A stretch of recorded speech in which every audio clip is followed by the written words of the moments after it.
വചനം തിരുവചനം മാനവരക്ഷാവചനം.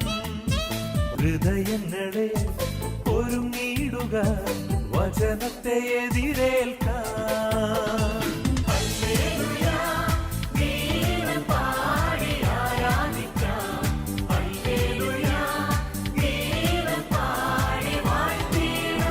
പരിശുദ്ധാത്മാവിൻ്റെ പന്തക്കുസ്ത തിരുനാളിന് വേണ്ടി ഈ ദിവസങ്ങളിൽ നവനാൾ ചൊല്ലി നമ്മൾ ഒരുങ്ങിക്കൊണ്ടിരിക്കുക. സഭ ഔദ്യോഗികമായിട്ട് നവനാൾ അല്ലെങ്കിൽ നൊവേന ഇറക്കിയിരിക്കുന്നത് പന്തക്കുസ്ത തിരുനാളിന് വേണ്ടിയുള്ള നവനാളാണ്. അത് ഏറ്റവും വലിയ ഒരു ദിവസമാണ് പന്തക്കുസ്ത എന്ന് പറയുന്നത്. പന്തക്കുസ്ത ദിനത്തിലാണ് പരിശുദ്ധാത്മാവ് അഗ്നിയുടെ രൂപത്തിൽ അല്ലെങ്കിൽ പ്രാവിൻ്റെ രൂപത്തിൽ ശിഷ്യന്മാരുടെ മേൽ കടന്നു വരുന്നത്. പരിശുദ്ധാത്മാവ് ഒരു വ്യക്തിയാണ്. പരിശുദ്ധാത്മാവ് പിതാവായ ദൈവത്തിൻ്റെ ആത്മാവാണ്, പുത്രനായ ദൈവത്തിൻ്റെ ആത്മാവാണ്, പരിശുദ്ധാത്മാവായ ദൈവത്തിൻ്റെ ആത്മാവാണ്. ഈ മൂന്ന് ആത്മാക്കളാണ് ഈ ത്രിത്വമാണ് നമ്മളിൽ വസിക്കുന്നത്. ത്രിത്വത്തെക്കുറിച്ച് നമുക്ക് തിരിച്ചറിയാൻ പറ്റാത്തത് കൊണ്ടാണ് നമ്മളിൽ വസിക്കുന്നത് വലിയൊരു വ്യക്തികളാണെന്ന് തിരിച്ചറിയാൻ പറ്റാത്തത് കൊണ്ടാണ് നമ്മൾ നമ്മുടെ ജീവിതത്തിൽ പരാജയപ്പെട്ടു പോകുന്നത്. അല്ലേ? അതുകൊണ്ട് ഈ മൂന്ന് വ്യക്തികളുമാണ് ഒരു ക്രൈസ്തവനായ വ്യക്തി മാമോദീസ മാമോദീസയിലൂടെ അവൻ്റെ ഹൃദയത്തിൽ വന്ന് ത്രിത്വം വാസമുറപ്പിക്കുകയാണ്. പിതാവിൻ്റെ ആത്മാവാണെന്ന് സുവിശേഷങ്ങളിൽ നമ്മൾ കാണുന്നുണ്ട്. യോഹന്നാൻ്റെ സുവിശേഷം 15-ാം അധ്യായം 26-ാമത്തെ വാക്യത്തിൽ ഇപ്രകാരം പറയുന്നുണ്ട്, അത് ദൈവത്തിൻ്റെ ആത്മാവാണ്. ഞാൻ പിതാവിൻ്റെ അടുത്ത് നിന്ന് അയക്കുന്ന സഹായകൻ പിതാവിൽ നിന്ന് പുറപ്പെടുന്ന ആ സത്യാത്മാവ് വരുമ്പോൾ അവൻ എന്നെക്കുറിച്ച് സാക്ഷ്യം നൽകും. ഹല്ലേലൂയ.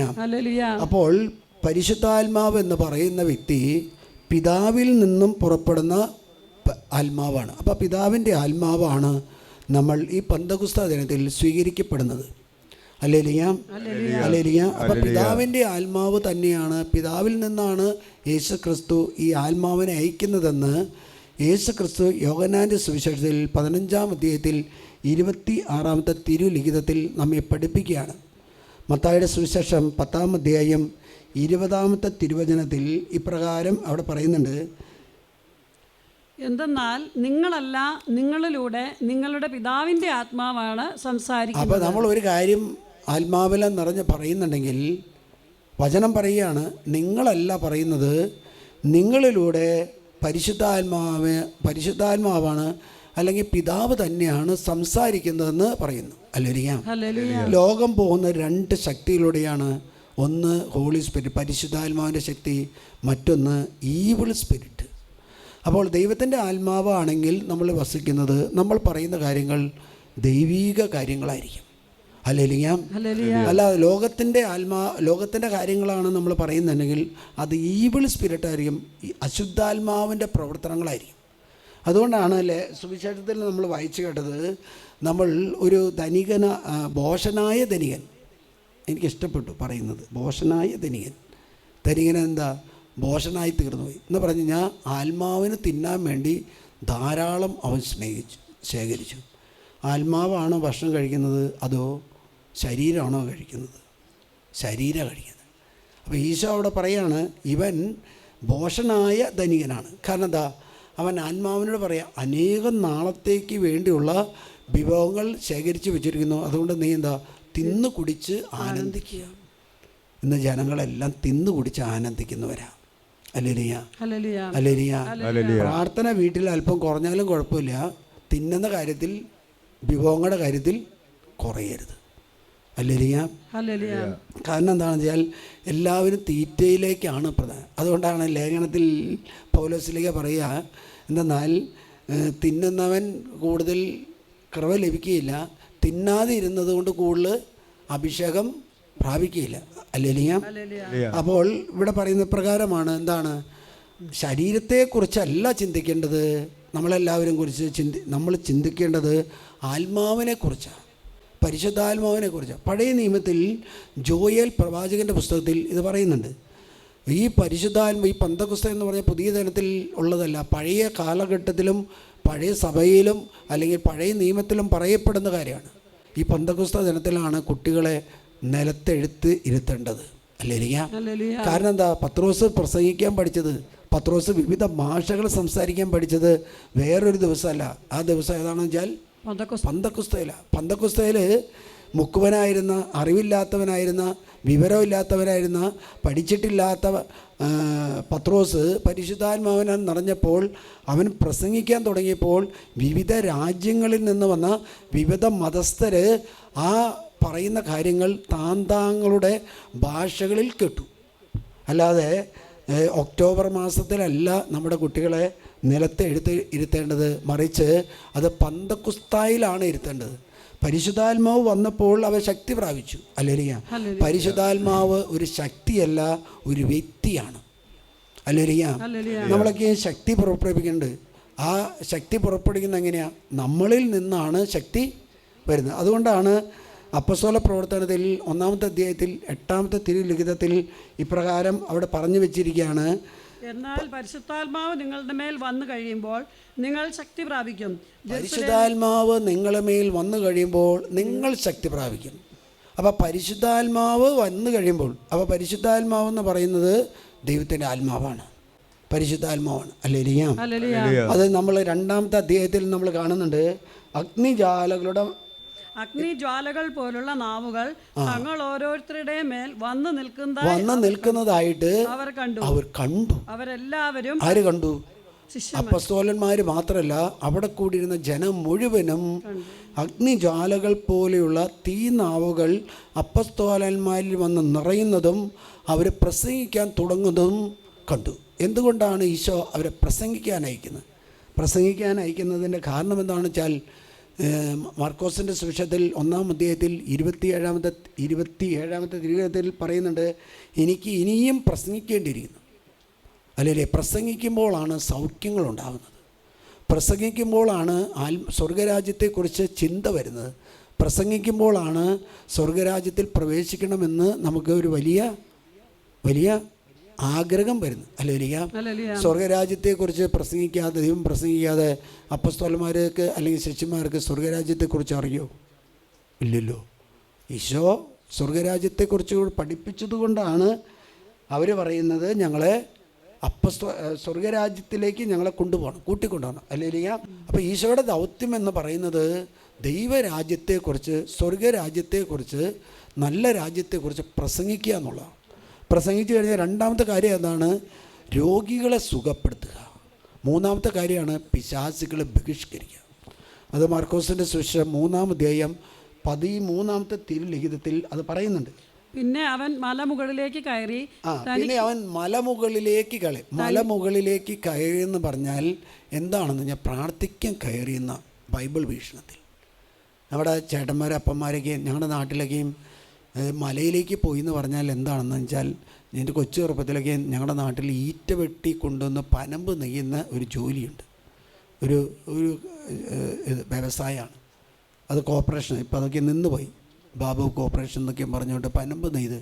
അപ്പോൾ ഞങ്ങളുടെ വീട്ടിൽ ആരെങ്കിലും പിള്ളേരോടൊക്കെ അപ്പനെ അങ്ങോട്ട് പോയി മലയിൽ പോയി എന്ന് പറഞ്ഞാൽ പ്രാർത്ഥിക്കാൻ പോയി എന്നല്ല അർത്ഥം, മലയിൽ ഈറ്റ വെട്ടാൻ പോയിന്ന പൂയംകുട്ടി അല്ലെങ്കിൽ ആ കോതമംഗലം അങ്ങ് ഭാഗത്തേക്ക് പോയി. ഇവിടെ ബൈബിൾ വീക്ഷണത്തിൽ ഈ മലയിലേക്ക് പോയി എന്ന് പറഞ്ഞാൽ അതിൻ്റെ അർത്ഥം എന്താണെന്ന് വെച്ചാൽ അവൻ പ്രാർത്ഥിക്കാൻ പോയി.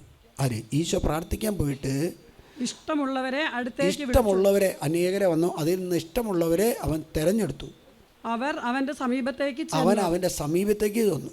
തന്നോടുകൂടി ആയിരിക്കുവാനും പ്രസംഗിക്കാൻ അയക്കുന്നതിനും പിശാചുക്കളെ ബഹിഷ്കരിക്കുന്നതിനും അധികാരം നൽകുന്നതിനുമായി. അപ്പോൾ ആദ്യത്തെ കാര്യം എന്താ? തന്നോട് കൂടിയായിരിക്കുന്ന പ്രസംഗിക്കുക.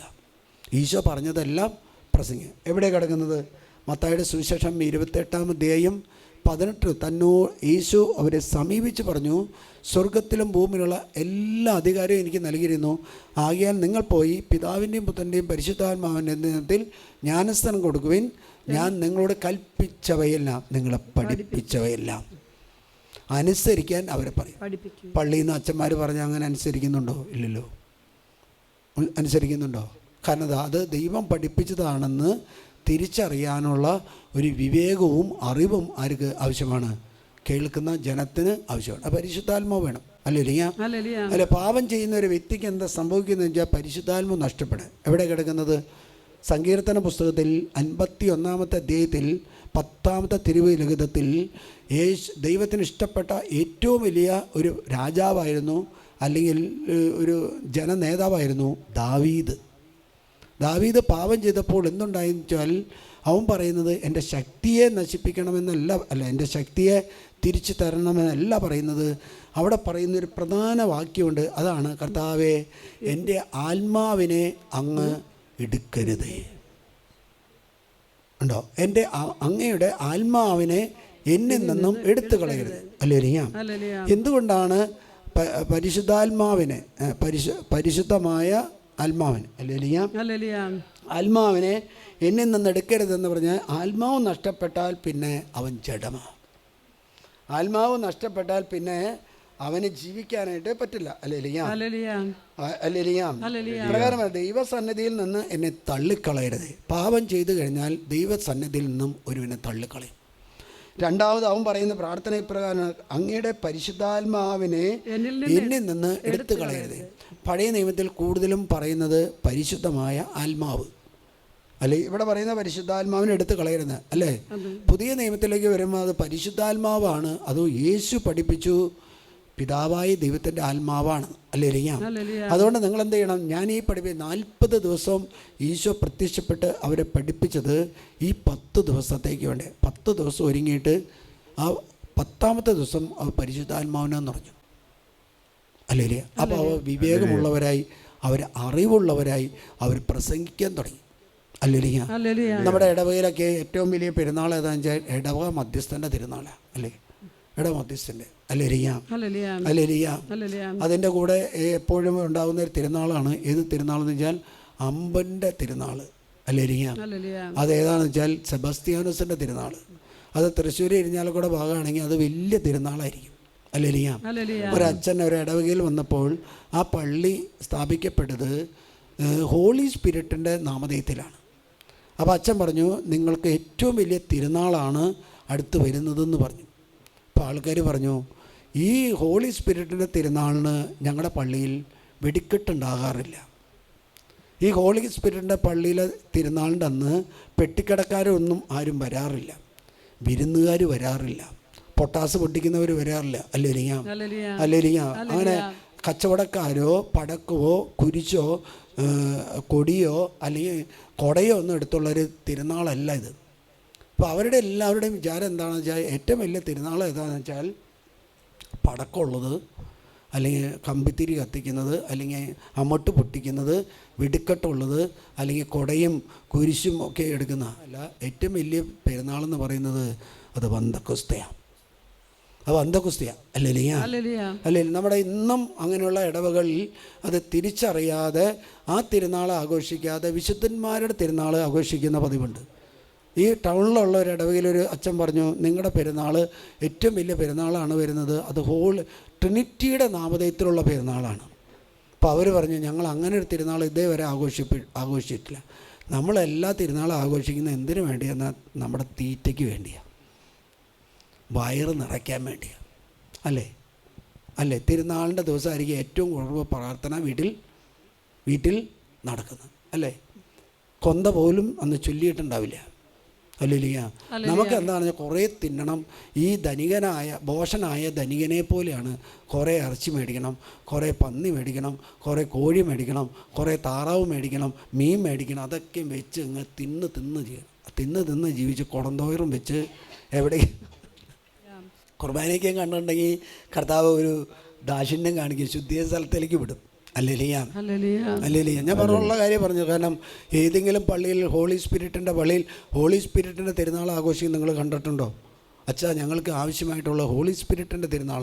അല്ലെങ്കിൽ എല്ലാ പള്ളിയിലും ഏറ്റവും പ്രധാനമായിട്ട് തിരുനാൾ അർപ്പിക്കേണ്ട തിരുനാൾ ഏതാണെന്ന് വെച്ചാൽ പരിശുദ്ധാത്മാവിൻ്റെ പന്തക്കുസ്തയാണ്. ഹല്ലേലൂയ. ഹല്ലേലൂയ. നമ്മൾ വിശുദ്ധന്മാരുടെ കൂടെ പോകണ്ടെന്നൊന്നും പറഞ്ഞില്ല. പക്ഷേ അതിലും വലുത് ഏതാണെന്ന് വെച്ചാൽ പരിശുദ്ധാത്മാവ് വന്നു കഴിയുമ്പോൾ നമ്മൾ ശക്തി പ്രാപിക്കും. ഒരു വ്യക്തി ശാരീരിക സുഖങ്ങളിൽ നിന്നും ഒരുവൻ എപ്പോൾ പിന്തിരിയുന്നോ ആ നിമിഷം മുതൽ അവൻ്റെ ഹൃദയത്തിൽ ദൈവത്തിൻ്റെ അരൂപി നിറയും. ശാരീരിക പ്രവണതകൾ, ശാരീരിക സുഖങ്ങളിൽ നിന്നും അല്ലെങ്കിൽ ഒരുവൻ എപ്പോൾ പിന്തിരിയുന്നു, മനുഷ്യൻ എപ്പോഴും ഇഷ്ടം എന്താണെന്ന് വെച്ചാൽ ശാരീരിക സുഖങ്ങൾ അനുഭവിക്കുക എന്നാണ്. അല്ലേരിക്കാം. നമ്മൾ ടൂറൊക്കെ പോകുന്നത് എന്തിനു വേണ്ടിയാണ്? അല്ലെങ്കിൽ നമ്മൾ വലിയ മലകൾക്ക് അല്ലെങ്കിൽ ഒക്കെ പോകുന്നത് എന്താ? ഇനി വേളാങ്കണ്ണിക്ക് പോകുന്നവരും പറയുന്നൊരു ഇതെന്താണെന്ന് വെച്ചാൽ തീർത്ഥാടനം. പള്ളിയിൽ പോയി കുർബാന അർപ്പിച്ചാൽ അർപ്പിച്ചു. ഹല്ലേലൂയ. അപ്പോൾ ശാരീരിക സുഖങ്ങളിൽ നിന്നും ഒരു വ്യക്തി വിമുക്തി പ്രാപിക്കുന്ന വ്യക്തിയാണ് പരിശുദ്ധാത്മാവിനാൽ നിറയുന്നൊരു വ്യക്തി. ഹല്ലേലൂയ.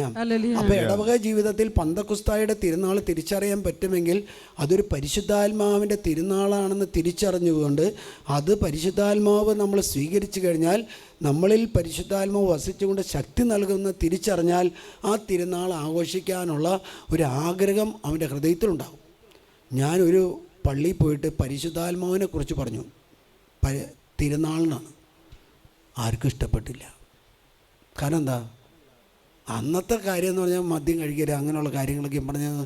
പരിശുദ്ധാത്മാവിനെ കുറിച്ച് പറഞ്ഞാൽ തിരിച്ചറിയാൻ പറ്റണമെങ്കിൽ നമ്മുടെ ശരീരം ആത്മാവിനാൽ നിറഞ്ഞ വ്യക്തിയായിരിക്കണം.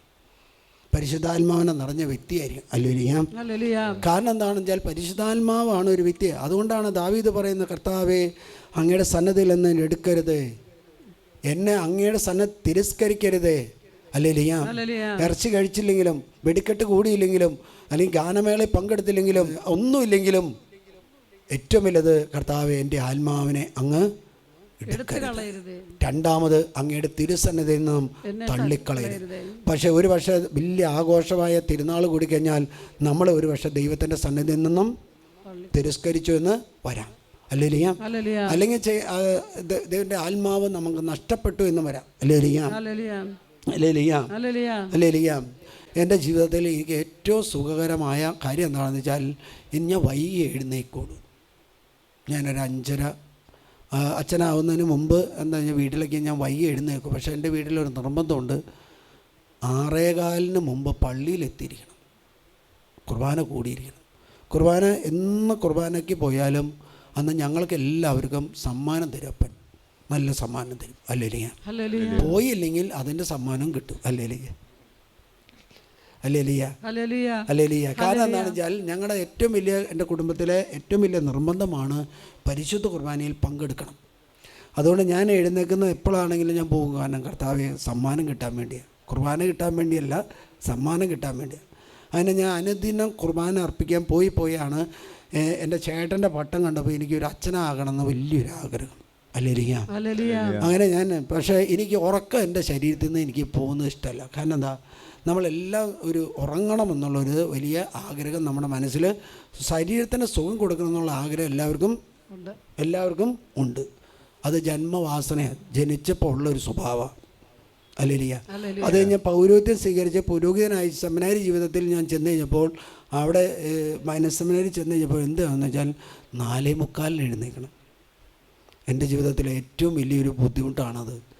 അപ്പോൾ റെക്ടച്ചൻ പറഞ്ഞു, പേടിക്കണ്ട, നിങ്ങളിങ്ങനെ ചിന്തിച്ചാൽ മതി, ബെല്ലടിക്കുന്ന സമയത്ത് കട്ടലിന് തീ പിടിച്ചത് വിചാരിക്കുക.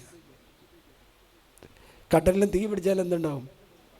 കിടന്നുറങ്ങാൻ പറ്റില്ല. അതുകൊണ്ട് ആദ്യത്തെ 2 ദിവസം ബുദ്ധിമുട്ടുണ്ടാവും. പിന്നെ കട്ടലിന് തീ പിടിച്ചത് വിചാരിച്ചിട്ട് എഴുന്നേറ്റ് ഇരിക്കുക. അപ്പോൾ ഇവിടുന്ന് പ്രാർത്ഥന ചെല്ലും, പ്രാർത്ഥന പോകുക. ഹല്ലേലൂയ. എഴുന്നേറ്റില്ലെങ്കിൽ തൊട്ടടുത്തുള്ളവർ വിളിച്ച് എഴുന്നേൽപ്പിക്കും. സ്നേഹമുള്ളവരങ്ങനെ കുറേ നാൾ പരിശീലനം കഴിഞ്ഞ് മേജർ സെമിനാരിൽ പോയി വൈദികനായി കഴിഞ്ഞിട്ടും എനിക്കൊരു 5:15 എഴുന്നേൽക്കുള്ളൂ.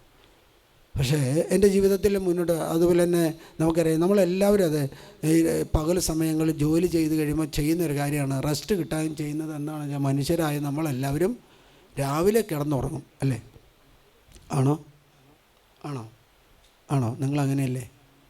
അല്ലേ? ഭക്തരായ വിശുദ്ധരായ അല്ലേ കിടന്നുറങ്ങുന്നത് രാവിലെ അല്ലേ? അത് മാറാൻ വേണ്ടി പറയുന്നത് അല്ലിരിക്കാം. മാറെ ഇവിടെ ഒരു ചേച്ചി വന്നു, മെസ്സേജൊക്കെ ചോദിച്ചു. കുറേ നാൾ ഭർത്താവായിട്ട് പിണങ്ങി നിന്നത്, സ്നേഹപ്പെട്ടു. അതിനുശേഷം അവർ ജോലി കിട്ടിയൊക്കെ വന്നു കഴിഞ്ഞു. അപ്പോൾ ഞാൻ ഇവിടെ വന്നു കഴിഞ്ഞ് ആദ്യത്തെ ദിവസം പ്രാർത്ഥിച്ചൊക്കെയും കഴിഞ്ഞ് പിന്നെ വന്ന് ഞാൻ ചോദിക്കുന്ന സമയത്ത് എപ്പോൾ എഴുന്നേക്കുമെന്ന് ചോദിച്ചു. ആ ചേച്ചി പറഞ്ഞു 10-11 മണിക്ക് എഴുന്നേക്കുമെന്ന് പറഞ്ഞു.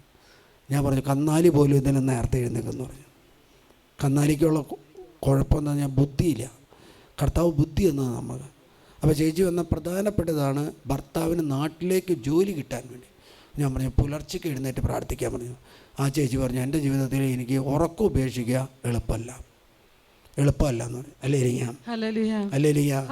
അതുപോലെ തന്നെ നമുക്കറിയാം, അച്ഛന്മാരായ എല്ലാവരും സിസ്റ്റർമാരായാലും പുലർച്ചെ ചില ദിവസം അവർ കിടന്ന് ഉറങ്ങാൻ പറയും.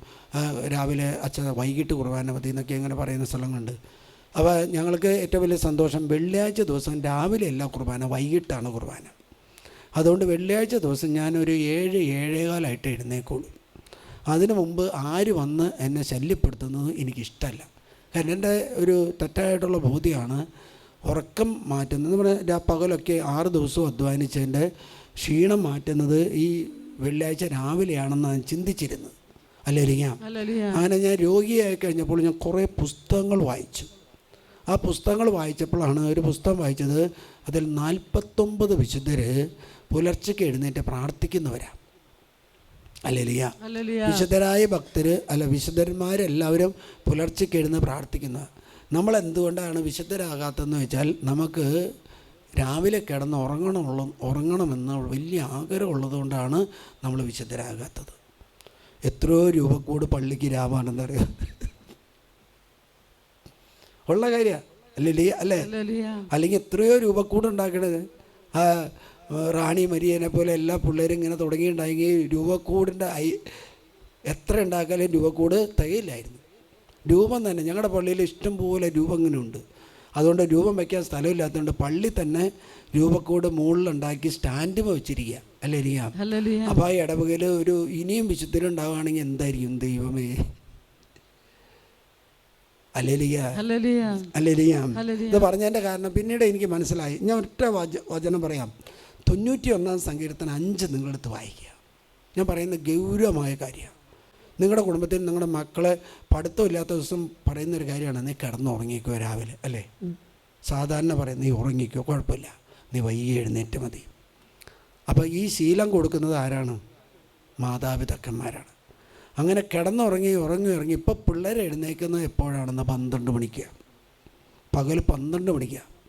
അല്ലെങ്കിൽ ക്ലാസ് ഉള്ള ദിവസം ഒരു പയ്യ ഇവിടെ നിന്നു, ഈ കാഞ്ഞിരപ്പുഴ ഭാഗത്തു നിന്ന് വന്നത്. അവൻ എന്നോട് പറഞ്ഞു എനിക്ക് 9 മണിക്കാണ് ക്ലാസ്, പക്ഷേ ഞാനൊരു 7:30-7:45 എഴുന്നേക്കുള്ളൂ. 10 മിനിറ്റ് കൊണ്ട് എല്ലാ കാര്യങ്ങളും ചെയ്ത് 7:45 വണ്ടിക്ക് അല്ലെങ്കിൽ ഞാൻ കയറി കോളേജിലെത്തിയിരിക്കുക വെച്ചാൽ. കാരണം അവൻ പറഞ്ഞു എനിക്ക് എഴുന്നേക്കാൻ പറ്റില്ല വെച്ചാൽ, ജോലിയും അങ്ങനെ ജോലി ഇല്ലാഞ്ഞിട്ടാണ് അവിടെ. അപ്പോൾ ഞാൻ പറഞ്ഞു നേരത്തെ എഴുന്നേറ്റ് പ്രാർത്ഥിക്കാൻ പറഞ്ഞു. അവൻ പ്രാർത്ഥിച്ചു. അവൻ്റെ കൂടെ ഉള്ളവർക്കെല്ലാം ജോലി കിട്ടി. അപ്പോൾ അവൻ സങ്കടപ്പെട്ട് പറഞ്ഞു എൻ്റെ എല്ലാവരും ജോലി കിട്ടി, ഞാൻ പുലർച്ചയ്ക്കായിരുന്നു. അത് ഞാൻ ഇവിടെ ഒന്ന് പ്രാർത്ഥിച്ചിട്ട് പിന്നെ ഇവിടെ വന്നിട്ടില്ല. അവൻ നല്ലൊരു ജോലി കിട്ടി, കർത്താവ് കൊടുത്തു. അവിടെ പറയാ 91-ന്റെ 5 പറയാണ് രാത്രിയുടെ ഭീകരതയും പകൽ പറക്കുന്ന അസ്ത്രത്തെയും നീ ഭയപ്പെടേണ്ട. അപ്പൊ നീ ഭയപ്പെടേണ്ടത് ആരെയാണെന്ന് വെച്ചാൽ രാത്രിയുടെ യാമങ്ങളിൽ പിശാച് നൃത്തമാടുന്നതിന് നീ ഭയപ്പെടേണ്ടത്. അല്ലേ? ആണോ? പ്രകാരം പറയാണ് രാത്രിയുടെ ഭീകരതയും. അപ്പം ഭീകര പ്രവർത്തനങ്ങൾ നടക്കുന്നത് എപ്പോഴാണെന്ന് വെച്ചാൽ രാത്രിയാണ്. കള്ളന്മാരെക്കുറിച്ചല്ല ഇത് പറയുന്നത്, കള്ളന്മാരുണ്ട്. പക്ഷേ അതിലും പറയാം സാത്താൻ ടാർജറ്റിട്ട് കുടുംബങ്ങളെ നശിപ്പിക്കുന്നത് എപ്പോഴാണെന്ന് വെച്ചാൽ രാത്രിയുടെ യാമങ്ങളിലാണ്. അതുകൊണ്ടാണ് ഈ ഒറ്റ വചനം മതി, രാത്രിയുടെ ഈ ഭീകരതയും പകൽ അസ്ത്രങ്ങളാണ് വരുന്നത്. വസ്ത്രങ്ങൾ വരുമ്പോൾ നമുക്കറിയാം അത് കാണാൻ പറ്റും. അല്ലേ? കാണാൻ പറ്റും. അപകടമാണെങ്കിൽ കാണാൻ പറ്റില്ല. അല്ലേ? പക്ഷേ രാത്രി നമുക്കറിയാം കഴിഞ്ഞ നാളുകളെല്ലാം വലിയ അപകടങ്ങൾ നടന്നത് ഈ ബസ് ബാംഗ്ലൂർ എറണാകുളം ഉള്ള ബസ്സുകളൊക്കെ ആക്സിഡൻറ്റ് പറ്റിയതും 10-30 ആൾ മരിച്ച സംഭവങ്ങളൊക്കെയും നമ്മുടെ മുമ്പിലുണ്ട്. അല്ലേ? ടാങ്കർ ലോറി അടിച്ചത്. അപ്പോൾ ഈ ഭീകര പ്രവർത്തനങ്ങൾ നടത്തുന്നത് പിശാചാണ്. ആ പിശാച് താണ്ഡവ നൃത്തമാടുന്നത് രാത്രിയുടെ യാമങ്ങളിലാണ്. Hallelujah hallelujah hallelujah hallelujah hallelujah. Hallelujah. 91-ന്റെ 1ഉം 2ഉം നമുക്ക് നോക്കാം. അപ്പോൾ ഇപ്രകാരം പറയാണ്, അത്യുന്നതന്റെ സംരക്ഷണത്തിൽ വസിക്കുന്നവനും സർവശക്തന്റെ തണലിൽ കഴിയുന്നവനും കർത്താവിനോട് എൻ്റെ സങ്കേതവും എൻ്റെ കോട്ടയും ഞാൻ ആശ്രയിക്കുന്ന എൻ്റെ ദൈവവും എന്ന് പറയും. അവിടുന്ന് നിന്നെ വേടന്റെ കെണിയിൽ നിന്നും മാരകമായ മഹാമാരിയിൽ നിന്നും രക്ഷിക്കും. തൂവലുകൾ കൊണ്ട് അവിടുന്ന് നിന്നെ മറച്ചുകൊള്ളും. അവിടുത്തെ ചിറകുകളുടെ കീഴിൽ നിനക്ക് അഭയം ലഭിക്കും. അവിടുത്തെ വിശ്വസ്തത നിനക്ക് കവചവും പരിചയമായിരിക്കും. രാത്രിയിലെ ഭീകരതയെയും 92-ന്റെ 3 നമുക്ക് നോക്കാം. അവിടെ പറയാണ്, കിന്നരവും വീണയും മീട്ടിയും പ്രഭാതത്തിൽ അങ്ങയുടെ കരുണയെയും രാത്രിയിൽ അങ്ങയുടെ വിശ്വസ്തതയെയും ഉദ്ഘോഷിക്കുന്നത് എത്ര ഉചിതമല്ലേ. 2 കാര്യങ്ങളാണ്. അപ്പൊ കരുണ കിട്ടണോ, നിങ്ങൾ എന്ത് ചെയ്യണം? രാത്രി എഴുന്നേറ്റ് പ്രാർത്ഥിക്കണം, പുലർച്ചയ്ക്ക് എഴുന്നേറ്റ് പ്രാർത്ഥിക്കണം. കർത്താവിൻ്റെ കരുണ, ഹല്ലേലൂയ. അപ്പൊ കരുണ കിട്ടണമെങ്കിൽ രാത്രി എഴുന്നേറ്റ്. 2ാമത് പ്രകാരം പറയാണ്, രാത്രിയിൽ അങ്ങയുടെ വിശ്വസ്തതയെ, ഹല്ലേലൂയ. പ്രഭാതത്തിൽ അതിപ്രഭാതത്തിൽ, രാത്രി എന്ന് വൈകിട്ട്, വിശ്വസ്തത ധ്യാനിക്കുന്നു വൈകിട്ടാണ്. ഇനി പ്രകാരമാണ്, ആ വിശ്വസ്തതയാണ് നമുക്ക് സംരക്ഷണമായിട്ട് വരുന്നത്. കർത്താവിൻ്റെ കാരുണ്യമാണ് കർത്താവ് നമ്മളോട് ദയവ് കാണിക്കുന്നത്. ഹല്ലേലൂയ. അപ്പോൾ എന്ത് ചെയ്യണം? നമ്മൾ പ്രാർത്ഥിക്കുന്നത് പുലർച്ചയ്ക്ക് എഴുന്നേറ്റ് പ്രാർത്ഥിച്ചാൽ കർത്താവിൻ്റെ കരുണ കിട്ടും. എന്താണെന്ന് വെച്ചാൽ, ഞാൻ പുലർച്ചയ്ക്ക് എഴുന്നേറ്റ് പ്രാർത്ഥിച്ചു കഴിഞ്ഞാൽ ഞാൻ എഴുന്നേറ്റ് നിൽക്കുന്നത് കൊണ്ട് കർത്താവ് എൻ്റെ കാര്യത്തിൽ ശ്രദ്ധാലുവാകും. എനിക്ക് എൻ്റെ ഭീകര പ്രവർത്തനം എൻ്റെ കുടുംബത്തിലേക്ക് വരുന്നത് എനിക്ക് ഒന്നും ചെയ്യാൻ പറ്റില്ല. പിശാച് താണ്ഡവ നൃത്തമാടുമ്പോൾ നമുക്ക് നോക്കി നിൽക്കാതെ എന്ത് ചെയ്യാൻ പറ്റും? പക്ഷേ ദൈവത്തിൻ്റെ ആത്മാവ് ഇറങ്ങി അതിനെ ഇല്ലാതാക്കും. ഹല്ലേലൂയ. 2ാമത് കർത്താവിൻ്റെ വിശ്വസ്തത. അതെന്താ? വൈകിട്ട് സമയങ്ങളിൽ ഉള്ള പ്രാർത്ഥനയെക്കുറിച്ചാണ്.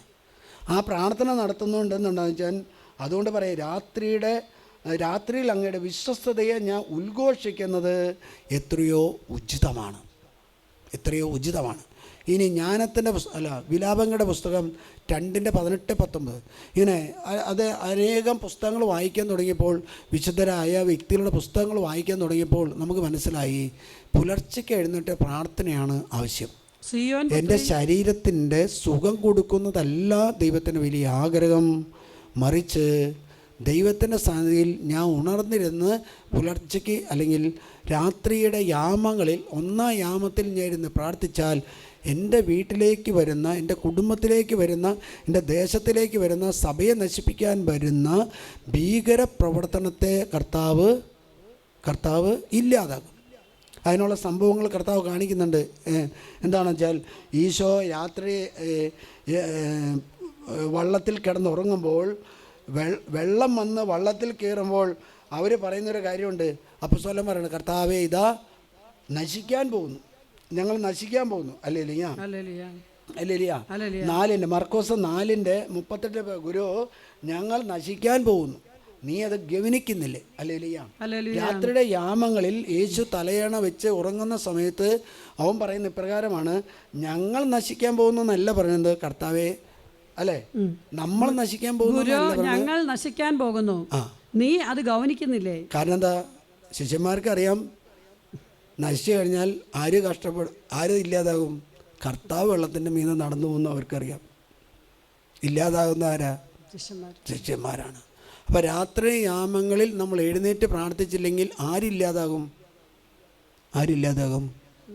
അവർക്ക് പറയാം, ആരില്ലാതാകും? നമ്മളില്ലാതാകും. നമ്മൾ ഇത് ഇനി എല്ലാ സുവിശേഷകന്മാരും പറയുന്ന സംഭവമാണ്. ഞങ്ങളിതാ നശിക്കാൻ പോകുന്നു. മത്തായിയുടെ സുവിശേഷത്തിൽ എനിക്ക് തോന്നുന്നത് 8-ാമത്തെ അധ്യായത്തിൽ അങ്ങോട്ടാണ് പറയണേ, അല്ലേ, കർത്താവെ ഞങ്ങളെ രക്ഷിക്കണമേ, അല്ലേ. 8:25 പറയാണ്, ശിഷ്യന്മാർ അടുത്ത് ചെന്ന് അവൻ ഉണർത്തി.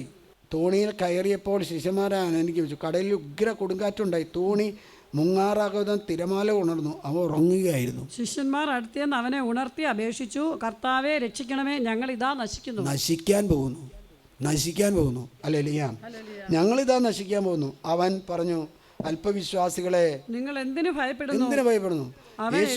യേശു എഴുന്നേറ്റിട്ട് എന്താ പറഞ്ഞു? കാറ്റിനെയും കടലിനെയും ശാസിച്ചു. വലിയ ശാന്തത. ശാസിച്ചു എന്ന് പറഞ്ഞാൽ എന്താ? പറഞ്ഞു എന്നല്ല, ശാസിച്ചു, അടങ്ങാൻ പറഞ്ഞു. അപ്പോൾ ഈ കാറ്റും ഈ വെള്ളവും എല്ലാം അപകടകാരികളാണെന്ന് ഈശോയ്ക്ക് അറിയാമായിരുന്നു. ശിഷ്യന്മാർ നശിക്കാതിരിക്കാൻ വേണ്ടി ഈശോ ഇനി ഈ നമ്മൾ കാണുന്നുണ്ട്, ഈ മീൻ പിടിക്കാൻ പോയി ഈ ശിഷ്യന്മാർ വള്ളത്തിൽ പോകുമ്പോൾ ഈശോ അവരുടെ കൂടെ ഉണ്ടായില്ല അല്ലേ? ഈശോ എന്ത് ചെയ്തു? അവരുടെ വള്ളത്തിൽ വെള്ളം കയറാൻ പോയപ്പോൾ കടലിന് മീതെ ചെന്ന് അവരെ രക്ഷിച്ചു. ഇങ്ങനെ അനേകം സംഭവങ്ങൾ കണ്ടപ്പോൾ എനിക്ക് മനസ്സിലായി, ഈ പുലർച്ചെ കിടന്ന് പ്രാർത്ഥിച്ചു കഴിഞ്ഞാൽ ഞാൻ ജീവിതത്തിൽ ആയുസ്സെത്താതെ മരിക്കും. ഹല്ലേലൂയ. സ്വരമുയർത്തി പറയാ ഹല്ലേലൂയ. ഹല്ലേലൂയ. കൈ ഉയർത്തി പറയാ ഹല്ലേലൂയ. ഹല്ലേലൂയ. ഹല്ലേലൂയ. ഹല്ലേലൂയ. ഞാൻ 45-ാമത്തെ വയസ്സിൽ മരിക്കേണ്ട അച്ഛനാ. ഇപ്പം എനിക്ക് 57-ാമത്തെ വയസ്സായി. അപ്പോൾ എനിക്ക് 45-ാമത്തെ വയസ്സിലാണ് മാരകമായ രോഗം വരാണ്. അപ്പോൾ ഈ പുസ്തകങ്ങളൊക്കെ വായിച്ചു കഴിഞ്ഞപ്പോൾ എനിക്ക് മനസ്സിലായി, എൻ്റെ ഈ ശരീരത്തിന് കൊടുക്കുന്ന ഈ സുഖം ഞാൻ ഇല്ലാതാക്കിയാലാണ് ഞാൻ ജീവിക്കുള്ളൂ. ഇല്ലെങ്കിൽ ഞാൻ എന്തോ ഞാൻ മരിച്ചു. അല്ലേ? അപ്പോൾ തൊട്ട് ഞാൻ എന്ത് ചെയ്യുന്നതെന്ന് വെച്ചാൽ, ഞാൻ ഒരു 4 മണിക്ക് എഴുന്നേക്കാൻ തുടങ്ങി. നിങ്ങൾ പെട്ടെന്ന് എഴുന്നേക്കാൻ 3:30 എഴുന്നേക്കാൻ നോക്കരുത്, അങ്ങനെ പറ്റില്ല. കാരണം ബാലൻസിങ് 4 മണി. ഇപ്പോൾ എപ്പോൾ എഴുന്നേക്കുമെന്ന് വെച്ചാൽ 2:45 എഴുന്നേക്കും. 2:45 3 മണി സമയത്ത് പ്രാർത്ഥന നടത്തും. ഹല്ലേലൂയ. വിശുദ്ധരായ പഴയ കാലത്തുള്ള വൈദികരും വിശുദ്ധരായ വൈദികരും എല്ലാം 3 മണിക്ക് എഴുന്നേറ്റ് പ്രാർത്ഥിക്കുന്നവരാണ്. ഹല്ലേലൂയ. അപ്പോൾ പുതിയ തലമുറയിലേക്ക് വന്നപ്പോൾ എന്നെ പോലെ ചിന്തിക്കുന്നവരാണ്, എന്താ ശരീരത്തിന് സുഖം കൂടണം, അല്ലെങ്കിൽ നമ്മൾ ചിന്തിക്കുന്ന എന്താ, ഞാൻ രോഗിയായിട്ട് മാറും. ഹല്ലേലൂയ. രോഗിയായിട്ട് മാറും. ഡോക്ടർമാരെ ആരെങ്കിലും പറഞ്ഞു മതി, നീ നേരത്തെ എഴുന്നേക്കരുതെന്ന് കൂടി പറഞ്ഞു മതി, നമുക്കത് ആപ്തവാക്യമായിട്ട് മാറും. ദൈവം പറഞ്ഞതല്ല വിശ്വസിക്കുന്നത്, ആണോ? നീ രോഗിയാവുമെന്ന് പറഞ്ഞാൽ നമ്മൾ വിശ്വസിക്കും. നീ നിന്നെ രോഗത്തിൽ നിന്ന് ഈശോ സുഖപ്പെടുത്തുമെന്ന് പല പ്രാവശ്യം പറഞ്ഞാലും, പല ധ്യാനത്തിൽ പറഞ്ഞാലും, പല കൗൺസിലേഴ്സ് പറഞ്ഞാലും നമുക്ക് അത് വിശ്വാസം ആകില്ല. നമുക്ക് വിശ്വാസം ആകുന്നതെന്ന് വെച്ചാൽ ഒരു ഡോക്ടർ പറഞ്ഞാൽ അത് നമുക്ക് വിശ്വാസമാകും. ഹല്ലേലൂയ. അതുകൊണ്ട് ഞാൻ പറയുന്നത് എന്താണ്, നമ്മുടെ ശരീരത്തിൻ്റെ സുഖം ആത്മാവിനെതിരാണ്. ശരീരത്തിൻ്റെ സുഖങ്ങളെല്ലാം ആത്മാവിനെതിരാണ്. ആത്മാവിൻ്റെ പ്രവർത്തനങ്ങളെല്ലാം ശരീരത്തിനെതിരാണ്. അതുകൊണ്ടാണ് നമ്മൾ ലേഖനത്തിൽ വായിച്ചു കേട്ടത്, ഭക്ഷണം കൂടുതൽ കഴിച്ചതുകൊണ്ട് കൂടുതൽ കൃപ കിട്ടത്തില്ല, അല്ലെങ്കിൽ കുറച്ച് കഴിച്ചത് കുറച്ച് കിട്ടില്ല. നമുക്ക് വേണമെങ്കിൽ നോക്കാം. ഇപ്രകാരം റോമാക്കാരൊക്കെ എഴുതിയ ലേഖനത്തിൽ 8-ാമത്തെ അധ്യായത്തിൽ 5-B, ആത്മീയ കാര്യങ്ങളിൽ മനസ്സ് വയ്ക്കുന്നു. ആത്മീയ കാര്യങ്ങൾ മനസ്സ് വയ്ക്കുന്നവൻ ജഡികാഭിലാഷങ്ങൾ മരണത്തിലേക്ക് നയിക്കുന്നു. ആത്മീയ കാര്യങ്ങളിൽ മനസ്സ് വയ്ക്കണം. അല്ലെങ്കിൽ എന്നാ, ജഡിക കാര്യങ്ങളിൽ മനസ്സ് വയ്ക്കുന്നവൻ ദൈവത്തിൻ്റെ ശത്രുവാണ്. 8-7 ജഡിക താല്പര്യങ്ങളിൽ മുഴുകിയിരിക്കുന്ന മനസ്സ് ദൈവത്തിന്റെ ശത്രുവാണ്. അത് ജഡിക കാര്യങ്ങളിൽ മനസ്സ് എന്ന് പറഞ്ഞാൽ ശരീരത്തിന് സുഖം കൊടുക്കുന്ന ഒരു വ്യക്തി അത് ആഗ്രഹിച്ചിരുന്നാൽ, ഈ വചനം പറയാണ്, അത് ദൈവത്തിൻ്റെ ശത്രുവാണ്. അപ്പോൾ പിള്ളേരോട്, മക്കളെ നാളെ ക്ലാസ്സില്ല, നീ 8 മണിക്ക് എഴുന്നേറ്റാൽ മതി എന്ന് പറയുന്നത് ശരിയാണോ തെറ്റാണോ? ശരിയാണോ തെറ്റാണോ? അല്ലല്ലേ? ചേട്ടാ നാളെ ജോലിയില്ലല്ലോ, ചേട്ടൻ പതുക്കെ എഴുന്നേറ്റ് മതി എന്ന് പറയുന്ന ചേച്ചി ആത്മാവിൽ നിറഞ്ഞാണോ പിശാചാണോ? ഈ ചേച്ചി പറയാം പിശാചാന്ന്. ഭർത്താവ് കേൾക്കേണ്ട, അടി കിട്ടും. ഹല്ലേലൂയ. അതെ.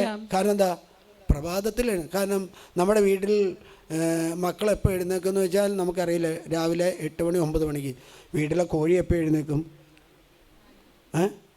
2:45 3 മണിക്ക് അത് എഴുന്നേറ്റ് ഒറ്റ വിളിയാണ്. ഇപ്പോൾ കോഴി ഇല്ലാത്തതുകൊണ്ട് കുഴപ്പമില്ല, കോഴിയുടെ ശബ്ദം കേൾക്കാനില്ല. വീട്ടിലെ പശു 4:45 അത് കരയാൻ തുടങ്ങും, അല്ലേ? ശരിയാണോ? ശരിയാണ് അല്ലേ? കിളികളെപ്പോൾ കരയാൻ തുടങ്ങും? അവർ 5 മണിയാകുമ്പോൾ 4:45 5 മണിയാകുമ്പോൾ കരയാൻ തുടങ്ങും. നമ്മുടെ പിള്ളേരെപ്പോൾ കരയാൻ തുടങ്ങും? ഇപ്പോൾ തുടങ്ങി 9 മണി 10 മണി 11 മണി. കർത്താവ് കൂടുതൽ വിവേകത്തോടു കൂടി സൃഷ്ടിച്ച മനുഷ്യർ കർത്താവിനെതിരായി. ഒരു ബോധമില്ലാതെയും ഒരു വെളിവില്ലാതെയും സൃഷ്ടിച്ച ഈ കോഴിയും ഈ കന്നാലിയും ഈ പോർക്കും ഈ പട്ടിയൊക്കെയും കർത്താവിനെ ആരാധിക്കാൻ തുടങ്ങി. കർത്താവിൻ്റെ ഛായയിലും രൂപത്തിലും സൃഷ്ടിക്കപ്പെട്ട ഈ കന്നാലികളായ മനുഷ്യർ നേരത്തെ എഴുന്നേക്കാൻ, അല്ലേ? ഞാൻ പറഞ്ഞത് കറക്റ്റ് അല്ലേ? ദൈവത്തിന് അതായത് ജഡിക താല്പര്യം മുടിയിരിക്കുന്ന മനസ്സ് ദൈവത്തിൻ്റെ ശത്രുവാണ്. അപ്പോൾ കഴിഞ്ഞ കാലങ്ങളിൽ 2002 തൊട്ട് അല്ലെങ്കിൽ 2001 തൊട്ട് എൻ്റെ 45 വയസ്സ് വരെ ഈ പുരോഹിതൻ എൻ്റെ ശരീരത്തിന് സുഖം കൊടുക്കുന്നവനായിരുന്നു. എന്താ? രാവിലെ കിടന്ന് ഉറങ്ങുന്നവൻ, വെള്ളിയാഴ്ച ദിവസം പുലർച്ചയ്ക്ക് റെസ്റ്റ് കൊടുക്കുന്നവനായിരുന്നു. അല്ലേരിയ തെറ്റല്ലേ? തെറ്റാണോ? അല്ലേരിയ. എനിക്ക് ആ ബോധ്യം വന്നു. ഞാൻ പ്രാർത്ഥിക്കാൻ തുടങ്ങിയപ്പോൾ പല അപകടങ്ങളിൽ നിന്ന് എന്നെ രക്ഷിച്ചു കർത്താവ്. വീണ്ടും നമുക്ക് പറയാം 5:5 ജഡികമായി ജീവിക്കുന്നവർ ജഡിക കാര്യങ്ങൾ മനസ്സുവെക്കുന്നു. അല്ലേരിയ. അടുത്ത പറയാം ആത്മീയമായി ജീവിക്കുന്നവരാട്ടെ ആത്മീയ കാര്യങ്ങൾ. അപ്പോൾ ആത്മീയ കാര്യങ്ങളിൽ മനസ്സ് വെക്കുന്ന വ്യക്തി എപ്പോൾ എഴുന്നേക്കെന്ന് വെച്ചാൽ 2:45, 3, 3:30 എഴുന്നേറ്റ് അവൻ പ്രാർത്ഥിക്കാൻ തുടങ്ങും. മറ്റുള്ളവരുടെ പറഞ്ഞാൽ പറയും, നിങ്ങൾക്ക് അറിയാമോ എത്ര ആൾ പിടിച്ച് രോഗം വന്ന് മരിച്ചു എന്നറിയാമോ? നമ്മളോടിങ്ങനെ ഓ ഇത്ര ആൾ മരിച്ചു. പിറ്റേ ദിവസം തൊട്ട് നമ്മൾ എഴുന്നേക്കാതെ ആകും.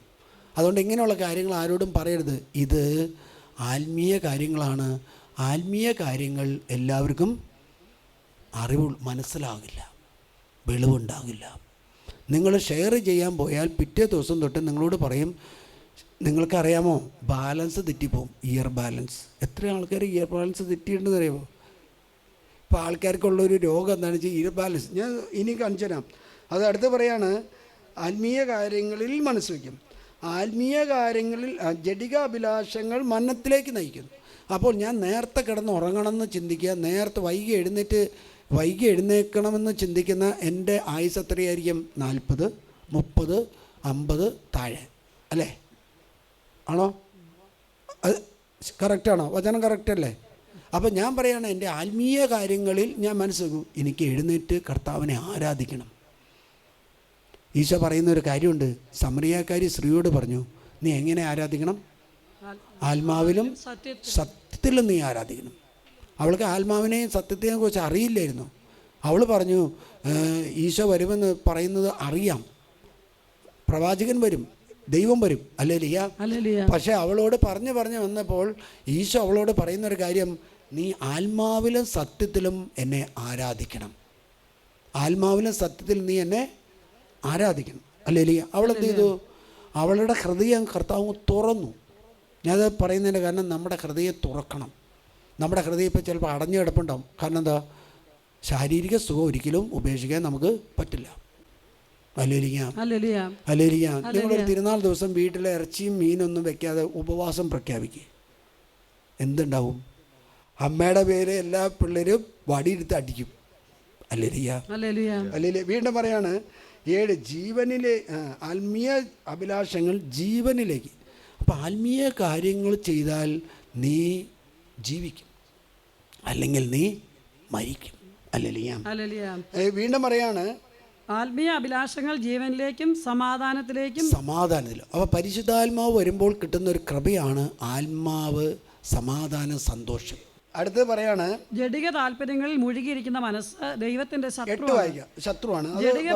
അടുത്ത് പറയാണ് ജഡിക താല്പര്യങ്ങളിൽ അനുസരിച്ച് ജീവിക്കുന്നവർക്ക് ദൈവത്തെ പ്രസാദിപ്പിക്കാൻ സാധിക്കില്ല.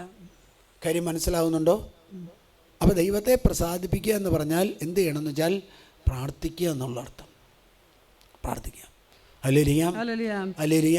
പുലർച്ചയ്ക്ക് എഴുന്നേറ്റ്, ഞാൻ അവിടെ ഒരു അച്ഛന് ക്യാൻസർ വന്നു. അപ്പോൾ ഞാൻ അച്ഛനോട് പറഞ്ഞു, പുലർച്ചയ്ക്ക് എഴുന്നേറ്റ് പ്രാർത്ഥിക്കുക അച്ഛനോട്. അച്ഛൻ എഴുന്നേറ്റ് പ്രാർത്ഥിക്കാൻ തുടങ്ങി. ഇപ്പം അച്ഛൻ അങ്ങനെ ട്രീറ്റ്മെൻറ്റിന് പോകുന്നില്ല. ഇതെത്ര അസുഖം വന്നാലും നമുക്ക് ആസ്പത്രിയിൽ പോയി ഇരിക്കുന്നതിന് ഒരു കുഴപ്പമില്ല, അല്ലേ? ആസ്പത്രിയിൽ പോയി എത്ര സമയം ഇരിക്കുന്നതിനും കുഴപ്പമില്ല, ഡയാലിസിസ് ചെയ്യുന്നതിനും കുഴപ്പമില്ല, 4 മണിക്കൂർ 5 മണിക്കൂറായാലും കുഴപ്പമില്ല. പക്ഷേ പുലർച്ചയ്ക്ക് എഴുന്നേറ്റ് പ്രാർത്ഥിക്കാൻ പറഞ്ഞാൽ നമുക്ക് സമയം ഇല്ല, നമുക്കത് പറ്റത്തില്ല. അല്ലേലിയ. ഓപ്പറേഷൻ ചെയ്ത് 10-15 ദിവസം വീട്ടിൽ കിടക്കുന്നതിന് കുഴപ്പമില്ല, പക്ഷേ എഴുന്നേറ്റ് പ്രാർത്ഥിക്കാൻ പറഞ്ഞാൽ നമുക്ക് പറ്റത്തില്ല. ആത്മീയ കാര്യങ്ങൾ പറഞ്ഞാൽ, പ്രാർത്ഥന പറഞ്ഞാൽ അതിനോട് വിരക്തി എന്താണെന്ന് വെച്ചാൽ ശരീരത്തിൻ്റെ സുഖം അവന് ഇഷ്ടമാണ്. അല്ലേലിയ. ഇന്ന് നമ്മുടെ വീട്ടിലെ പിള്ളേർക്ക് എല്ലാം ഓരോ ദിവസവും ഓരോ വിഭവങ്ങളാണ് കാരണവന്മാർ കൊടുക്കുന്നത്. എന്താണെന്ന് പറയുമ്പോൾ ആകെ 2 പിള്ളേരേ ഉള്ളൂ. അല്ലേലിയ. 2 പിള്ളേരുള്ളതിന് നന്നായിട്ട് ഭക്ഷണം കൊടുത്തില്ലെങ്കിൽ അതുങ്ങളിങ്ങനെ പുറത്തോട്ട് പോയി കഴിഞ്ഞാൽ, വീട് വിട്ട് പോയി കഴിഞ്ഞാൽ കട്ടപ്പോകയാണ്. ഞങ്ങളുടെ വീട്ടിൽ ആരെങ്കിലും അങ്ങനെ പോകാമെന്ന് പറഞ്ഞാൽ പൊക്കോളാൻ പറയും. അപ്പം പറയും ഇനി 5 ഉണ്ട്. അല്ല, അന്ന് പേടിയുണ്ടായിരുന്നു. കാരണം എന്താ, പൊക്കോളാൻ പറയും. ഇന്ന് പേടിയില്ല. കാരണം എന്താ, പോണ്ടെന്ന് പറയും. ഒരു പയ്യൻ അവൻ്റെ അപ്പനോട് പറഞ്ഞു, എനിക്ക് 2.5 ലക്ഷം രൂപ മേടിച്ചു കൊടുത്തു. ഒരേ ഒരു മകൻ മേടിച്ചു കൊടുത്തു. ദൂക്ക് അല്ലേലിയ. അത് നല്ല വീഴ്ചയും വീണു. വീണത് എങ്ങനെയാണെന്ന് വെച്ചാൽ എല്ലിൻ്റെ ഉള്ളിലുള്ള മജ്ജയ്ക്ക് കേടുവന്നു. മജ്ജയ്ക്ക് നമ്മൾ പ്രാർത്ഥിച്ചിട്ട് പറഞ്ഞു, മോനെ ഇത് വേണ്ട, വല്ല ഒരു ബുള്ളറ്റൊക്കെ മതി എന്ന് പറഞ്ഞു. അവൻ പറഞ്ഞു, എൻ്റെ ഏറ്റവും വലിയ ഒരു ആഗ്രഹമാണെന്ന് വെച്ചാൽ ഇത് ഓടിച്ചൊന്ന് ആ വാഹനം മേടിച്ചാൽ ആരും തന്നെ വീഴാതിരുന്നിട്ടില്ല. ഇതൊന്നും അറിയില്ല. പക്ഷേ പരിശുദ്ധാത്മ പറഞ്ഞു മേടിക്കേണ്ടെന്ന് പറഞ്ഞു. അവൻ മേടിച്ചു. ഞാൻ അവിടെ ഇടവകയിൽ ഇരിക്കുമ്പോൾ തന്നെ അവന് കോയമ്പത്തൂർ ഉള്ളൊരു വലിയ ഹോസ്പിറ്റലിൽ ഓപ്പറേഷൻ ചെയ്ത് 3-4 മാസം അവിടെ ഒരു വീടെടുത്ത് താമസിക്കുകയും ചെയ്ത് അവിടെ പല പ്രാവശ്യം പോയി കാണാനായിട്ട് ഇടവന്നു. മരിച്ചാലും കുഴപ്പമില്ല, ഒരു ബൈക്ക് ഓടിക്കണം എന്നാണ് പിള്ളേർക്ക് ആഗ്രഹം. അല്ലേലിയ. അപ്പോൾ സുഖത്തിൽ നിന്ന് മാറാനായിട്ടേ പറ്റില്ല. അല്ലേലിയ. അതുകൊണ്ട് വീണ്ടും പറയാണ് ദൈവത്തിൻ്റെ ഇനി ഞാനത് പറഞ്ഞു വന്നതിൻ്റെ കാരണം അടുത്ത 10ാമത്തെ വാക്യം പറയാണ്, നിങ്ങളുടെ ശരീരം പാപനിമിത്തം മൃതമാണെങ്കിലും ക്രിസ്തു നിങ്ങളിലുണ്ടെങ്കിൽ നിങ്ങളുടെ ആത്മാവ് നീതി നിമിത്തം ജീവനുള്ളതായിരിക്കും. അപ്പോൾ ഇങ്ങനെയൊക്കെ ചെയ്തിട്ട് നീ മരിച്ചാൽ നിന്റെ ശരീരത്തിൽ ദൈവത്തിൻ്റെ ആത്മാവ് ഉണ്ടെങ്കിൽ മാത്രമേ ക്രിസ്തുവിൻ്റെ ദ്വിതീയ ആഗമനത്തിന് നീ എഴുന്നേൽക്കുള്ളൂ. അല്ലേലിയ. നിങ്ങൾക്ക് ചിലപ്പോൾ ക്ഷീണം വരാൻ സാധ്യതയുണ്ട്, പക്ഷെ സൗഖ്യം കിട്ടും. അത് അല്ലേലിയ പറയാം. അല്ലേലിയ. ഞാൻ ഇഷ്ടം പോലെ വചനത്തിലേക്ക് പോകാം. കാരണം എന്താ, കൊരിന്ത്യർ ലേഖനത്തിൽ 3:16 പറയാം, ദൈവാത്മാവ് നിങ്ങളിൽ വസിക്കുന്നു. ഏറ്റവും ശക്തമായിട്ട് പറയുന്ന ഒരു അപ്പസ്തോലൻ ആരാണെന്ന് വെച്ചാൽ പൗലോസാണ്. കാരണം എന്താ, പൗലോസ് സുഖം അന്വേഷിച്ച് പോയവനാ അല്ലേ. പൗലോസ് എന്താ, ക്രിസ്ത്യാനികളെ പീഡിപ്പിക്കാൻ വേണ്ടി, ഇല്ലായ്മ ചെയ്യാൻ വേണ്ടി ദമാസ്കസിലേക്ക് പോകുമ്പോഴാണ് കർത്താവിനെ തട്ടി താഴെയിട്ടു കഴിഞ്ഞപ്പോൾ അവൻ ചോദിക്കുന്ന ചോദ്യമാണ്, കർത്താവേ നീ ആരാ? കർത്താവ് പറഞ്ഞു, നീ പീഡിപ്പിക്കുന്ന ഈശോയാണ്.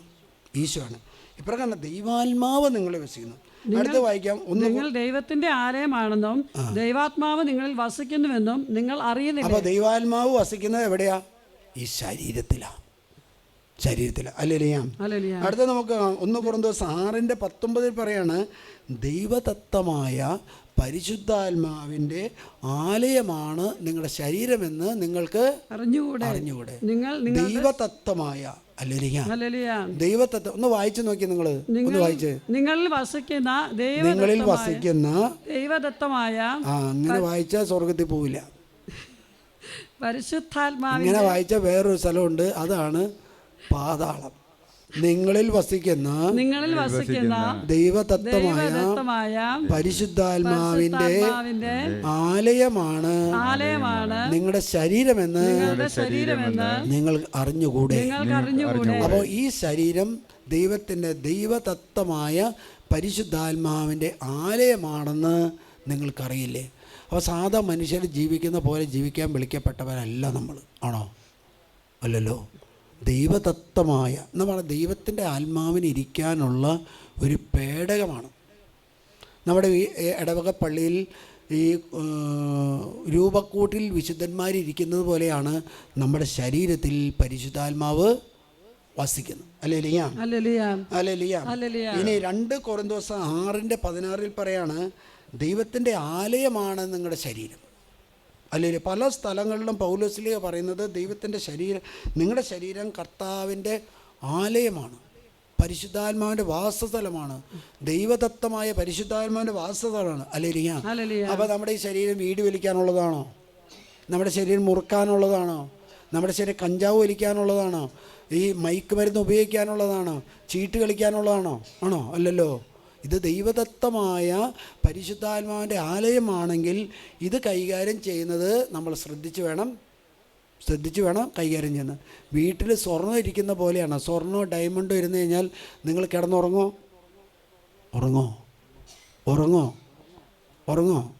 കുഴപ്പമില്ല എന്ന് പറഞ്ഞത്. അല്ലേലിയ. അതിലും വലുതാണ് നിങ്ങളുടെ ശരീരം പരിശുദ്ധാത്മാവിൻ്റെ ദൈവതത്വമായ വാസസ്ഥലമാണെന്ന് നിങ്ങൾക്ക് അറിഞ്ഞുകൂടെ. അല്ലേലിയ. ഗലാത്യക്കാർക്ക് എഴുതിയ ലേഖനത്തിൽ 5:17 പറയാണ്, ജഡമോഹങ്ങൾ ആത്മാവിനെതിരാണ്. ആത്മാവിൻ്റെ അഭിലാഷങ്ങൾ ജഡത്തിനുമെതിരാണ്. ഹല്ലേലൂയ. ജഡമോഹങ്ങൾ ആത്മാവിനെതിരാണ്. എന്തെന്നാൽ ജഡമോഹങ്ങൾ ആത്മാവിനെതിരാണ്, ആത്മാവിന്റെ അഭിലാഷങ്ങൾ ജഡത്തിനുമെതിരാണ്. അവ പരസ്പരം എതിർക്കുന്ന നിമിത്തം ആഗ്രഹിക്കുന്ന പ്രവർത്തിക്കാൻ നിങ്ങൾക്ക് സാധിക്കാതെ വരുന്നു. അപ്പോൾ ഒരു മനുഷ്യനെ ആഗ്രഹിക്കുന്ന ചെയ്യാത്തതിൻ്റെ കാരണം എന്താണെന്ന് പൗലോസ്ലീഹ അവിടെ പറയാം. കാരണം എന്താണ്? ജഡത്തിൻ്റെ താല്പര്യങ്ങളാണ് ഒരു മനുഷ്യനെ ഇല്ലായ്മ ചെയ്യുന്നത്. ഹല്ലേലൂയ. അപ്പോൾ എന്താണ്? ജഡമോഹങ്ങളെ നമ്മൾ നിയന്ത്രിക്കണം. ആത്മാവിൻ്റെ പ്രവർത്തനത്തിന് കൂടുതൽ താല്പര്യം കാണിക്കണം. ജഡമോഹങ്ങൾക്ക് താല്പര്യം കാണിച്ചാൽ എന്തുണ്ടെന്ന് ക്രൈസ്തവ സഭ കേരളത്തിൽ ഇല്ലാതാകും.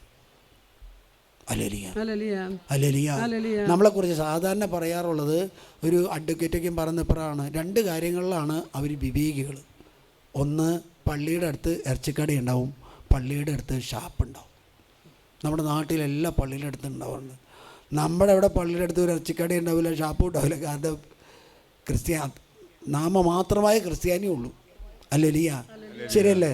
നാട്ടിലെ പള്ളിയുടെ തൊട്ടടുത്ത് ഇറച്ചിക്കട ഉണ്ടാവും. ഇറച്ചി വിൽക്കുന്നവനെ അറിയാതെ എവിടെ വെച്ചാൽ തീരുന്ന അറിയാം, പള്ളിയുടെ അടുത്ത് വെച്ചാൽ തീരും. പള്ളിയിലെ അവസാനത്തെ ആശീർവാദം കഴിയുന്നതിന് മുമ്പ് ചേട്ടന്മാരെ എവിടെ എത്തിയിരിക്കും? ഇറച്ചി വാങ്ങാനെത്തി, അല്ലെങ്കിൽ അവിടെ തീർന്നു പോകും. ഹല്ലേലൂയ. അപ്പോൾ എന്താ, നമുക്ക് ഏറ്റവും വലിയ പള്ളിയിൽ നിൽക്കുമ്പോൾ ആഗ്രഹം എന്താ? ദൈവമേ, ഇറച്ചി തീർന്നോ? പള്ളിയിൽ നിൽക്കുമ്പോൾ നമ്മുടെ ആഗ്രഹമാണ്, കർത്താവേ, കള്ള് തീർന്നോ? അതുകൊണ്ടതാ ഈ ശരീരത്തിന് ഇങ്ങനെയുള്ള വസ്തുക്കളോട് വലിയൊരു ആകർഷണമുണ്ടെന്ന് പൗലോസ്ലീഹ ഗലാത്യക്കാർക്ക് എഴുതിയ ലേഖനത്തിൽ പറയാം. ഹല്ലേലൂയ. നമ്മൾ ഏറ്റവും കൂടുതൽ വർത്താനം പറയുന്ന ഒരാൾ പ്രാർത്ഥിച്ചിട്ട് വർത്താനം പറയാൻ പോവാണ്. കൃപ പോകും. കൃപ പോകുന്നതിൻ്റെ കാരണം എന്ന് വെച്ചാൽ അവൻ്റെ നാവിന് വിശുദ്ധിയില്ലാത്തതുകൊണ്ട്, അവൻ്റെ കണ്ണിന് വിശുദ്ധിയാണ്. ഹല്ലേലൂയ. അതുകൊണ്ട് ഏറ്റവും നന്നായിട്ട് പ്രാർത്ഥിക്കുന്ന ആൾ, ഏറ്റവും നന്നായിട്ട് വർത്താനം പറയുന്നവനാണെങ്കിൽ അവൻ്റെ ഏറ്റവും നല്ല ജോലി മിണ്ടാതിരിക്കുക എന്നുള്ളത്. കാരണം എന്താ? അവൻ പ്രാർത്ഥിക്കുന്നതെല്ലാം ഈ ബാൽറ്റ്യൂബ് കേടായ ടയർ പോലെയാണ്.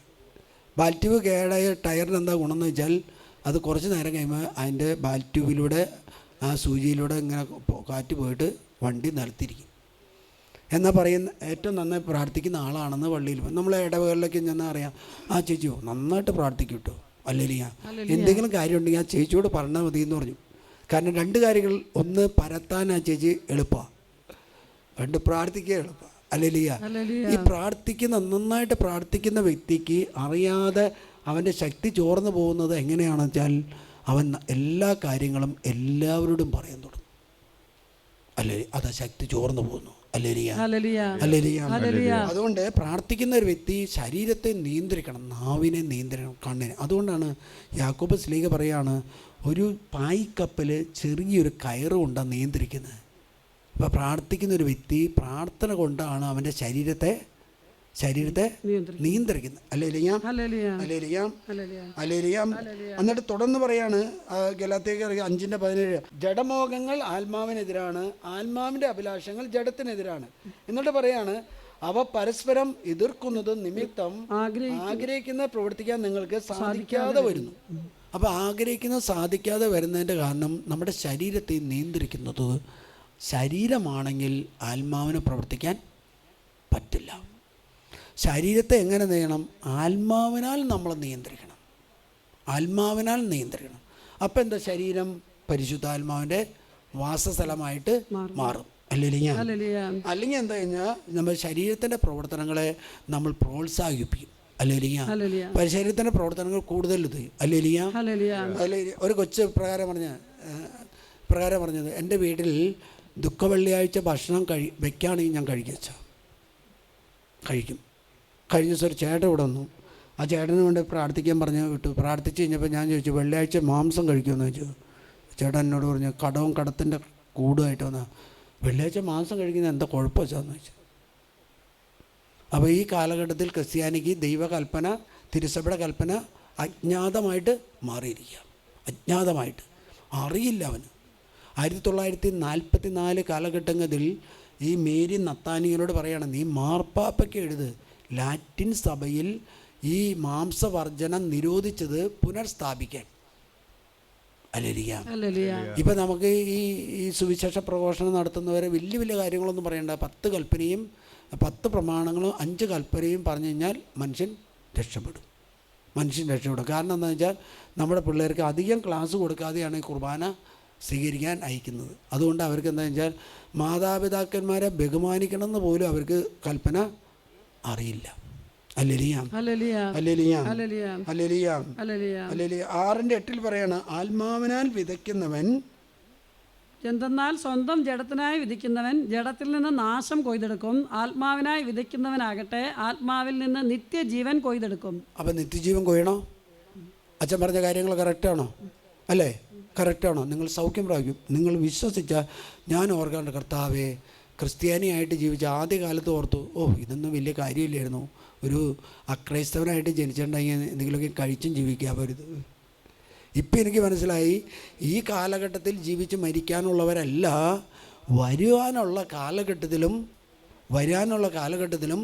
നമ്മൾ ജീവിക്കാനുള്ളവരാണ് ക്രിസ്ത്യാനി. അതുകൊണ്ടാണ് അക്രൈസ്തവർ വചനം കേൾക്കുമ്പോൾ ക്രിസ്ത്യാനി ആകുന്നതിൻ്റെ കാരണം എന്താണെന്ന് വെച്ചാൽ നമ്മളെ കണ്ടുപഠിച്ചിട്ടല്ല. ആണോ? ക്രിസ്ത്യാനിയെ കണ്ടുപഠിച്ചിട്ടാണെങ്കിൽ ഒരാളും ക്രിസ്ത്യാനി ആവില്ല. അവർ ക്രിസ്തുവിനെ കണ്ടുപഠിച്ചതുകൊണ്ടാണ്. ഹല്ലേലൂയ. ക്രിസ്ത്യാനിയെ കണ്ടുപിടിച്ചിട്ട് ആരെങ്കിലും ക്രിസ്ത്യാനിയായത് കാര്യം പറഞ്ഞിട്ടുണ്ടോ? കേട്ടിട്ടുണ്ടോ? ഹല്ലേലൂയ. മഹാത്മജി ക്രിസ്തുവിനെ കണ്ടിട്ടാണ് ക്രിസ്തുവിനെ ആരാധിച്ചത്, അല്ലേ? മഹാത്മജി. ഹല്ലേലൂയ. ആദ്യകാലങ്ങളിൽ നമ്മുടെ കുടുംബങ്ങൾ ജീവിച്ചിരുന്നത് എവിടെയാണെന്ന് വെച്ചാൽ ബ്രാഹ്മൺ സമുദായത്തിൻ്റെ ഇല്ലങ്ങളിലായിരുന്നു. ഇല്ലങ്ങളിൽ താമസിച്ചിരുന്നത് എന്താണെന്ന് വെച്ചാൽ ക്രൈസ്തവർക്ക് വിശുദ്ധി ഉണ്ടായിരുന്നു. ഇപ്പം ഇല്ലങ്ങളിൽ കയറ്റാത്തൊരു സമുദായം ആരാന്ന് വെച്ചാൽ ക്രിസ്ത്യാനിയാണ്. കാരണം എന്താണെന്ന് പറഞ്ഞാൽ വിശുദ്ധിയില്ലാതെ. എന്നെ പഠിപ്പിച്ചത് ഒരു ബ്രാഹ്മണ സാറാണ്. സാറ് പറയായിരുന്നു, ഞങ്ങളുടെ കുടുംബങ്ങളൊക്കെയും ക്രിസ്ത്യാനി ഒരു കുടുംബത്തെ ദത്തെടുത്ത് അവർക്ക് ആവശ്യമായ വീടും ഭക്ഷണവും എല്ലാം കൊടുത്തു. ജോലിയും ചെയ്യണ്ട, ജീവിച്ചാൽ മതി. എന്തിനു വേണ്ടിയാണ്? അവർ ഏതെങ്കിലും അയിത്തം വന്ന് ഇവൻ തൊടാൻ ഉപയോഗിക്കുന്നത് ക്രിസ്ത്യാനിനെയായിരുന്നു. ആ സാറിപ്പോൾ പറയാണ്, ഞങ്ങൾ 5 അയലക്കത്ത് പോലും അടുപ്പിക്കാത്തൊരു ടീം ഏതാണെന്ന് വെച്ചാൽ ക്രിസ്ത്യാനിയാണ്. കാരണം തൊട്ട് കഴിഞ്ഞാൽ ഉള്ളത് ഇങ്ങോട്ട് കയറും. ഹല്ലേലൂയ. എന്താ? അപ്പം നമ്മുടെ ദൈവികത നമ്മൾ മറന്ന്, നമ്മുടെ വിശുദ്ധി നമുക്ക് മറന്ന്, നിത്യജീവനെക്കുറിച്ചുള്ള ചിന്ത മറന്ന് ഇന്ന് നമ്മൾ ജീവിക്കുക. എന്നിട്ട് രോഗികളായി കഴിയുമ്പോൾ നമ്മൾ അന്വേഷിക്കും, കർത്താവ് എന്താ രോഗിയായിട്ട് മാറിയത്? എന്താ? നിങ്ങളൊന്ന് ചിന്തിച്ച് നോക്ക്. നമ്മുടെ കുട്ടികൾ 30 വയസ്സ് 40 വയസ്സ് 50 വയസ്സല്ലേ ജീവിക്കുന്നു? ആണോ? അല്ലേ? ഈ മക്കൾ 50 വയസ്സ് എനിക്ക് ഏറ്റവും അസൂയ തോന്നി. എന്താണെന്ന് വെച്ചാൽ ജലപ്രളയത്തിന് ശേഷം 350 വർഷക്കാലം നോഹ ജീവിച്ചു. 350 വർഷം. എൻ്റെ ദൈവമേ എന്നൊരു വിളി എൻ്റെ മനസ്സിൽ വന്നു. ഹല്ലേലൂയ. നമ്മളിവിടെ 75 തികയ്ക്കാൻ വേണ്ടി പാടുപെടാം, 75 പെടാൻ വേണ്ടി പാടുപെടാം, അല്ലേ? പെടാൻ പാടുപെടുന്നതിൻ്റെ കാരണം എന്താ? അറിവില്ലാത്തത് കൊണ്ടാണ്. അതുകൊണ്ടാണ് ഞാൻ പറയുന്നത്, എനിക്ക് ഏറ്റവും ഇഷ്ടം 5:30-6 മണിക്ക് എഴുന്നേൽക്കുന്നതാണ്. അത് 8 മണിയായാലും കുഴപ്പമില്ലായിരുന്നു. ഇപ്പം ഞാൻ മാറ്റിയതിൻ്റെ കാരണം, ഞാൻ അങ്ങനെ ജീവിച്ചു വന്നാൽ, എൻ്റെ ശരീരത്തിന് സുഖം കൊടുത്തു വന്നാൽ, എന്നിലുള്ള ദൈവത്തിൻ്റെ ആത്മാവ് നിർവീര്യമായി പോകും. എല്ലാ രോഗങ്ങളും എന്നിലേക്ക് കടന്നു വരും. ഹല്ലേലൂയ. എല്ലാവരും എഴുന്നേറ്റ് നിൽക്കുക. കണ്ണുകളടയ്ക്കാം. നമ്മളെല്ലാം ചിന്തിച്ചു കൊണ്ടിരിക്കുന്നത് പരിശുദ്ധാത്മാവിന് എതിരായിട്ടുള്ള കാര്യമാണ്. പരിശുദ്ധാത്മാവിൻ്റെ അനുകൂലമായിട്ടുള്ള കാര്യമാണ്. ആത്മീയ കാര്യങ്ങളിൽ നമ്മൾ പരിശുദ്ധാത്മാവിനോട് ആലോചന ചോദിക്കണം. നിങ്ങൾ രോഗികളാണോ? നിങ്ങൾ തകർന്നിരിക്കുന്നവരാണോ? നിങ്ങൾ തളർന്നിരിക്കുന്നവരാണോ? നിങ്ങൾക്ക് ആയുസ് പറ്റില്ല, നിങ്ങൾ മരിക്കുമെന്ന് ഡോക്ടർമാർ വിധി എഴുതി തന്നിട്ടുണ്ടോ? ഇല്ല, നീ ജീവിക്കും. എൻ്റെ ദൈവം മരിച്ചവരുടെ ദൈവമല്ല, ജീവിക്കുന്നവരുടെ ദൈവമാണ്. നീ കടബാധിതയിലാണോ? ദൈവം നിന്നെ രക്ഷിക്കും. ഹല്ലേലൂയ. നിങ്ങളുടെ കുടുംബം കലഹ ഭിന്നതയിലാണോ? ജീവിത പങ്കാളി തമ്മിൽ ഭിന്നിച്ചാണോ നീ ജീവിക്കുന്നത്? ഇല്ല, നീ രക്ഷ പ്രാപിക്കും. കാരണം എന്താ? എൻ്റെ ദൈവം പുലർച്ചയ്ക്ക് എഴുന്നേറ്റ് പ്രാർത്ഥിക്കുമ്പോൾ എന്നോട് കരുണ കാണിക്കുന്നവനാണ്. ഹല്ലേലൂയ. എൻ്റെ കുടുംബത്തോട് കരുണ കാണിക്കുന്നവനാണ്. ഹല്ലേലൂയ. എൻ്റെ ദൈവം രാത്രിയുടെ യാമങ്ങളിൽ വൈകിട്ട് സമയങ്ങളിൽ വിശ്വസ്തയോടെ പ്രാർത്ഥിക്കുമ്പോൾ ആ വിശ്വസ്തതയാണ് എനിക്ക് സംരക്ഷണമായി വരുന്നതെന്ന് സങ്കീർത്തന പുസ്തകത്തിൽ നമ്മൾ വായിക്കുന്നുണ്ട്. കർത്താവിൻ്റെ വിശ്വസ്തതയെ അവൻ ധ്യാനിക്കുമ്പോൾ കർത്താവിൻ്റെ വിശ്വസ്തത അവന് കോട്ടയായിട്ട് വരികയും സംരക്ഷണം. കണ്ണുകളടച്ച് കരങ്ങളൊന്ന് ഉയർത്തട്ടെ. കണ്ണുകളടച്ച് മനസ്സൊന്ന് തുറക്കട്ടെ. തകർന്നിരിക്കുന്ന കുടുംബാംഗങ്ങൾ ചിന്തിക്കട്ടെ. ശാരീരിക പ്രവണതയിൽ നിന്നും ആത്മീയ മേഖലയിലേക്ക് ഞാൻ വളരേണ്ടിയിരിക്കുന്നു.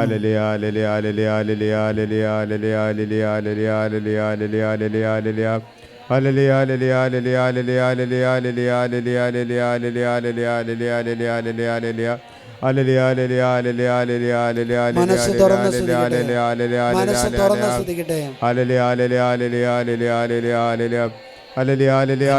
നീ ക്രൈസ്തവനാണെങ്കിലും നിന്നെ സൃഷ്ടിച്ച ദൈവം, നിന്നെ പരിപാലിക്കുന്ന ദൈവം, നിന്നെ വഴി നടത്തുന്ന ദൈവം നിന്നോട് പറയുന്നുണ്ട്, നീ ദൈവത്തിന്റെ സന്നിധിയിൽ രാത്രിയുടെ ഭീകരതയിൽ നീ നശിക്കാതിരിക്കണമെങ്കിൽ നീ ഉണർന്നിരുന്ന് പ്രാർത്ഥിക്കണം. രാത്രിയുടെ ഭീകരതയോ പകൽ നീ ഭയപ്പെടേണ്ട. Hallelujah, hallelujah. നിന്റെ കുടുംബം തകർന്ന മട്ടിലാണ്.